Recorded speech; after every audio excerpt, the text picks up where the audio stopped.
Alors aujourd'hui je vais vous présenter tous les mélanges qui existent, mais avant tout voici une carte que l'on sélectionne, par exemple l'as de pique. Donc l'as de pique on va le perdre tout d'abord dans le jeu, donc à peu près à la moitié, hein, ça me semble plutôt bien ici. Voilà l'as de pique, voilà, je vous montre, je l'insère, je fais plusieurs coupes, comme ça il est bien perdu, il n'y a pas de souci. Alors, premier mélange, le mélange français que voici, hein, très connu, très employé, vous le connaissez sans doute, ce n'est pas vraiment un secret pour vous. C'est pour ça que je vais vous montrer maintenant le mélange espagnol. Alors deux éventails, voilà, on croise et c'est mélangé. Ensuite un mélange vraiment très connu, hein, le mélange américain sur table, que l'on voit notamment dans les casinos, voilà. Les cartes sont maintenant bien mélangées.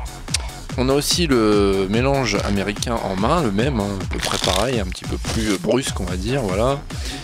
Ensuite on a le mélange russe, alors celui-là il est très violent, hein, vous allez voir, les cartes sont propulsées d'une main à l'autre, c'est incroyable, voilà.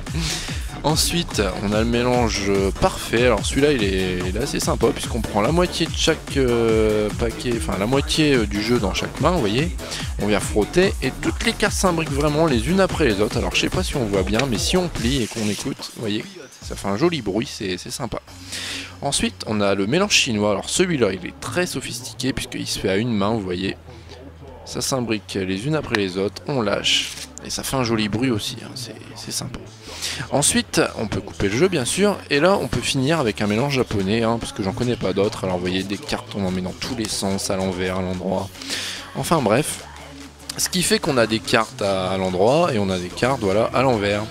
Alors mais quand on est magicien, on claque des doigts au-dessus du paquet, on étale le jeu, et là au milieu du jeu, une seule carte reste retournée, et il s'agit de la carte choisie, l'as de pique. Voilà, j'espère que ça vous a plu.